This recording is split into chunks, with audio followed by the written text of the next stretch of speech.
Epstein. Allegedly, his freak-offs weren't just about wild parties, they might have been part of a deeper, more disturbing blackmail operation. There's speculation that he was also luring big names to these parties, getting them involved in shady situations, and possibly using that as leverage. And now with all these new details coming to light, the industry...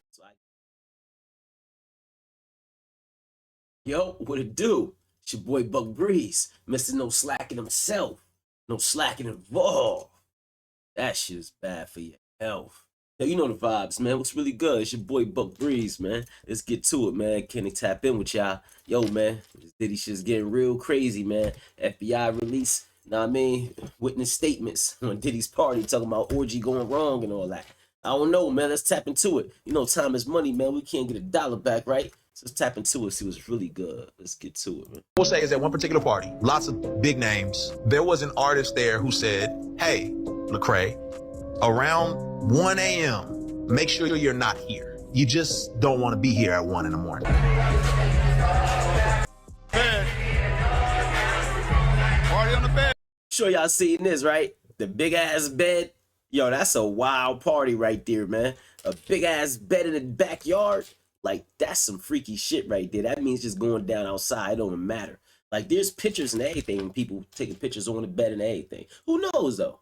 It could have been just a good little party. You know what I'm saying? It don't have to be no freaky shit. But I always try to get on Diddy like that, man. Hey, mama said don't jump on the bed. We jumping. Myth, or if this is true, but I'm told that when you go to... No cap, though. A party like that do look kind of fun. Now, I ain't saying the goddamn Diddy party look fun. Hold the fuck up. I'm just saying, if you go to a party and they got like the real big beds and shit, that look fun. Don't get it twisted. You know what I'm saying? Ain't no baby oil for your boy over here, man. A hotel, anytime you go to a hotel, you don't just check in the way everybody else does. You send someone ahead to prepare the hotel room for you. It's called preparing the sexy. Preparing the sexy. Yeah. What's baby oil? Preparing the sexy. I mean, when I walk in, I definitely take pride in being the originator of the preparation of the. Y'all, just when we thought we heard all we needed to know about Diddy's freak-off parties, reports are coming out that federal agents are reaching out to witnesses to share what exactly happened at those freak-offs. And let me tell you, the details coming to light are way darker and more disturbing. Shit gets deeper Than anything we've heard so far. Like, we all know Diddy threw some wild parties, but this, child, is a whole different level. So here's what's going down. Insiders are spilling that the feds are building a case around these notorious freak-offs, and now witnesses are stepping forward. And what they're saying about what really went down at these events is sickening, even for Hollywood. There are whispers of out-of-control behavior, some borderline satanic ritual mess, and full-blown X-orgy wrong. And then there's this one man on X who shared a... That's crazy. Yeah, I guess we already knew about the satanic shit and all that. Like, they've been saying that. You know what I'm saying? It's all coming together now. It's getting real crazy. Videos spilling the tea on how Diddy would use tapes of these freak-off sessions to blackmail some high-profile executives. But get this man's whole account was removed from X before people could catch on to what he was trying to say in his video. So clearly, Diddy is just the tip of the iceberg here. And it looks like there are a whole bunch of powerful individuals who were involved in those freak-off sessions. I tried to tell y'all before, you're going to catch Diddy on the stand. This is bigger than Diddy. You know what I'm talking about? He gonna be telling niggas, man, if I'm going down, everybody going down, man. Remember that New Jack City shit? This is bigger than Nino Brown. Yeah, actually, my boy just telling me with some of that shit last night. He was like, yeah, man, they done already put that shit together. They got Diddy face on Nino Brown and everything already. Say, that's crazy. The internet, man, the internet is undefeated, my boy. And now that Diddy has been placed on watch, folks are speculating that these higher-ups that he was blackmailing will try to Epstein him. Y'all, this whole situation is absolutely terrifying. So stay with me because I'm about to give you the full scoop on what happened at Diddy's freak-offs. And on my way upstairs, there's like this couch. And on the couch, I saw a couple of guys really going at it hard and heavy, man. And I was like, oh, as I started moving upstairs, I passed them up and I noticed that it wasn't just those two guys. It was more and more people just going at it. Okay, y'all, let's talk about this for real, because a lot of people have been out here making jokes, memes, and sketches about Diddy's freak-offs. And those... Yo, that's crazy. They just had a picture of that nigga holding a sign said freak off. Yo, that's crazy. Not him holding the box to say baby oil. Yo, they getting on Diddy too hard, man. 1,000 bottles of baby oil. But trust me, there is nothing funny about this situation. What we're really seeing here is a dark glimpse into just how twisted and dangerous the industry can be. These powerful people, the ones running the show behind the scenes, will stop at nothing to satisfy their sick, twisted desires. And Diddy might just be one of many pawns in this game. Now here's where it gets even more wild. While Diddy's name is all over the headlines right now, it's looking like there are much bigger fish out there who are sweating hard over what he could expose. These high-profile figures are shaking in their boots because if Diddy talks, the fallout could be massive. And guess what? It's just been confirmed that Diddy's now on side watch at the Brooklyn jail where he's awaiting trial for his alleged role in an ring. According to the New York Post, Diddy's mental state is unclear, but they're putting him on watch as a preventative measure. Now, you know people are already out here comparing this whole situation to Jeffrey Epstein's case. Remember how Epstein was supposedly found dead in his jail cell after taking his own life? Yeah, nobody really bought that story. Epstein had dirt on everybody, from celebrities to politicians, and we all know he was running some dark behind-the-scenes black. So I guess we gotta be careful, right? Because Diddy, he might be next type shit. Somebody even jumped in my comments before and was like, man, Diddy will be out of here in like a week or two. Somebody gonna fuck around and take his ass out. He know too much. Like, damn, huh? Yeah, that sounds about right, though. Truthfully, if you know too much, they get your ass out of here, man. Blackmail operation. He'd lure these high-profile people to his sick parties, get them involved with individuals underage, and allegedly tape the whole thing, using the footage to blackmail them for who knows what. And before you ask what the motive was, well, you already know. I can't get into the full details. Was that Naomi Campbell with Epstein? Is that what that was supposed to be right there, yeah? Hold up. Tape the whole thing, using the footage to What? Naomi with Naomi with Epstein and his son. But that ain't nothing. Just cause a picture of them like that don't mean there's some old shit going on.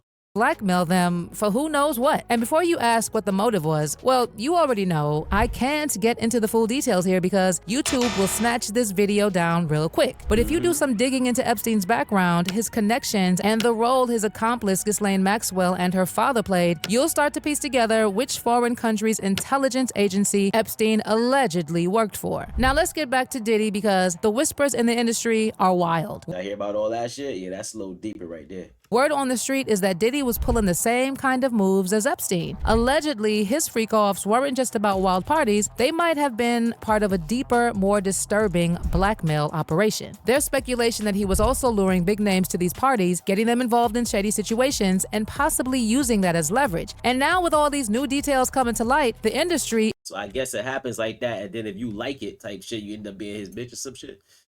I guess, I don't know. Is in full-on panic mode. The higher-ups are terrified that if Diddy spills what he knows, it could expose a whole web of powerful individuals doing things they really don't want the public to know about. And the fact that Diddy is on side watch is sending red flags everywhere. And people are already saying that those higher-ups he was blackmailing for years might pull an Epstein on him. Now, how do we know that Diddy... But I don't think Diddy gonna snitch, though. Nah, I think he gonna try to remain innocent through this whole shit.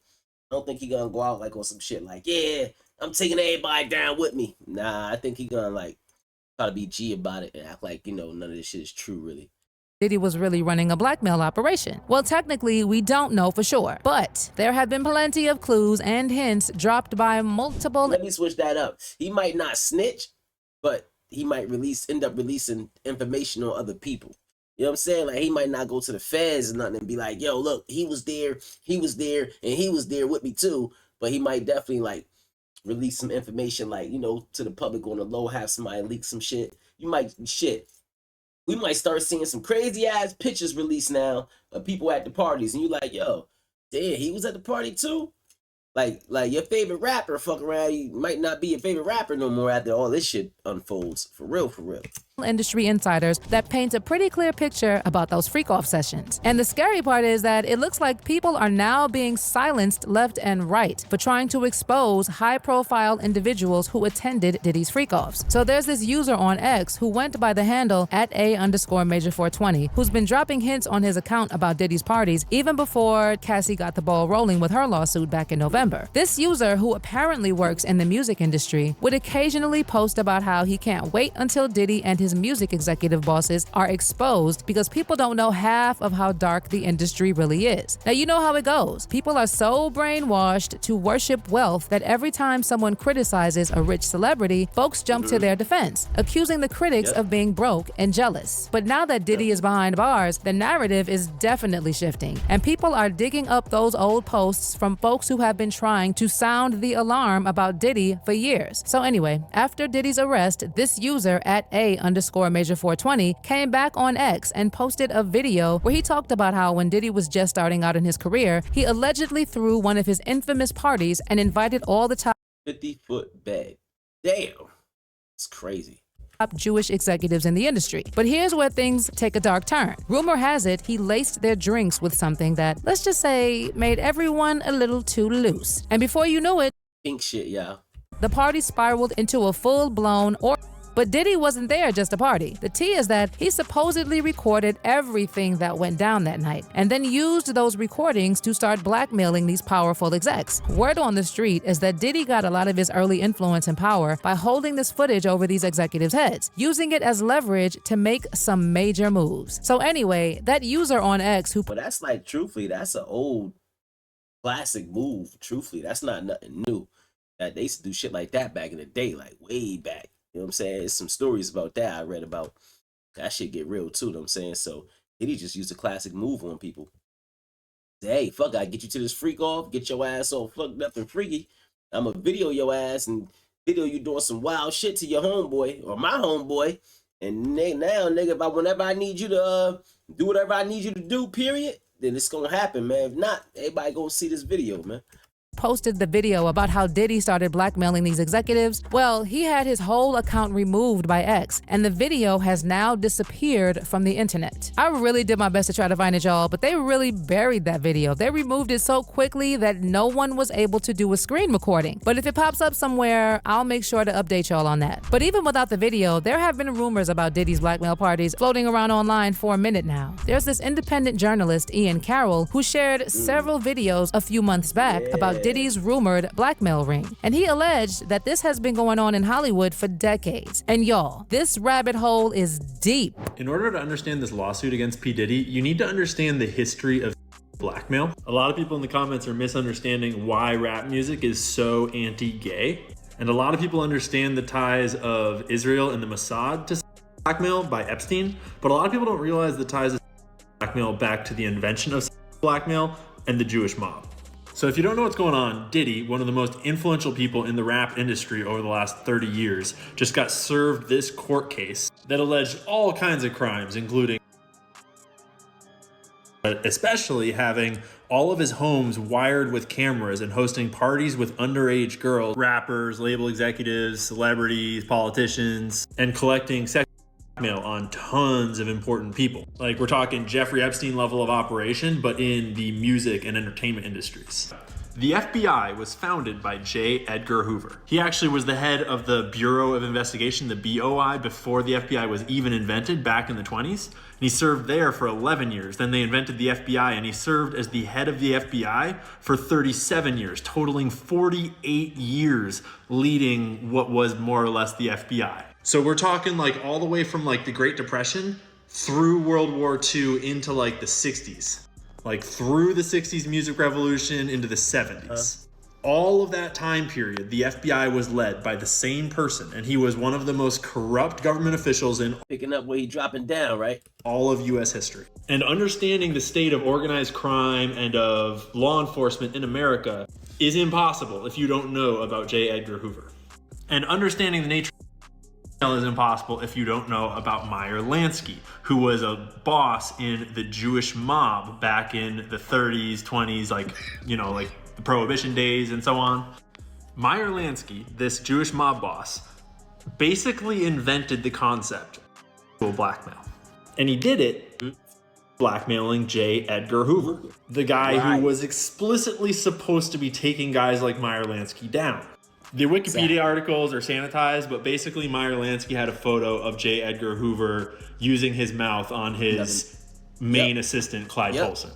Okay, I'm glad he's touching on this, because this is what I was already talking about. That's crazy. I'm glad he's touching on this. This is info for y'all that didn't know this shit right here. Realistically, it was his boyfriend. They were a couple. But then, once Hoover was blackmailed, he was like, how much worse could it get? And so he started hosting blackmail parties in collusion with these mobsters and inviting all sorts of important people to these blackmail parties to collect his own blackmail. This all happened in what was called the Blue Suite at the Plaza Hotel. And it was basically a bunch of male cross-dressing caught on camera for like a decade or more. And because Hoover was already blackmailed by the most powerful gangsters in the world, like he just went and hosted them, and everybody got blackmail on everybody. But the critical piece to understanding the gay aspect of rap music today and This is deep, y'all. This is deep. Pay attention, man. This shit make a lot of sense. The whole situation back with Hoover is that at the time, remember, Cold War, McCarthyism, like we got to get rid of all the communists. There was what was called the Lavender Scare, which is basically just saying that they were all really worried that gay people would get blackmailed by the Soviet Union. And so it wasn't good to be gay, because if you were gay, you could get blackmailed because you wouldn't want anyone to know you were gay. And so don't be gay. And so you should be ashamed of being gay. And so then they'll blackmail. It's like, see, it's like a big circle of how the one creates the other, creates the other, creates the other. Yeah, now think about rap music. All the rappers are super hard and like gay people suck, and then like a bunch of them are gay and they're getting blackmailed about it, and so they rap more about how they're hard and gay people suck, and it creates this little circle. Yeah. The blackmail industry learned early on back in the Cold War that it is much easier to do blackmail in a culture of anti-gayness, because gayness is not wildly uncommon. Lots of people are gay. But the more you can stigmatize it and make it a taboo, the more they have to hide it. And the more easy it is to exploit it when you offer this taboo thing to the people that want it. And then the stronger Isn't this some shit? your power over them is when you have them on film doing it. You feel? So, back to our boy Diddy, who founded his record label when he was only 24 years old. Became one of the most successful record labels of the time. He was able to do that because he was financed and supported by his mentor. And he found this guy, Diddy, on the up and up in one of his companies, who we now know from this lawsuit and the other lawsuit filed by his ex-girlfriend Cassie, which is horrific, disgusting, not a good read. We know that Diddy has some real effed up proclivities, as well as just generally probably being at least gay or bi, one of the two. Finds this guy with questionable morals, questionable habits, and ready to go crazy whatever. Like, he's willing to shoot people. He's willing to launder money. He's willing to do crazy. He's willing to do basically anything. This is just me speculating on his motivations, but mentored Diddy and brought him up and elevated him to a record executive by helping him found his label, Bad Boy Records. He did that. And then Diddy, along with a lot of help from a lot of other people all around him, proceeded to do 30 years worth of blackmail operations within the rap industry and promoted artists that seem to have been ensnared in it, like Usher, for example, like Meek Mills. Hell, even Justin Bieber is like directly in this storyline. And so what you wind up with is a rap industry, a music industry that is full of people that are creating the types of music that the people above them, that the people that hire them, that the people that manage them want them to make. They're all terrified of stepping on the wrong toes or getting out of line or doing what they're not supposed to for one blackmail reason or the other.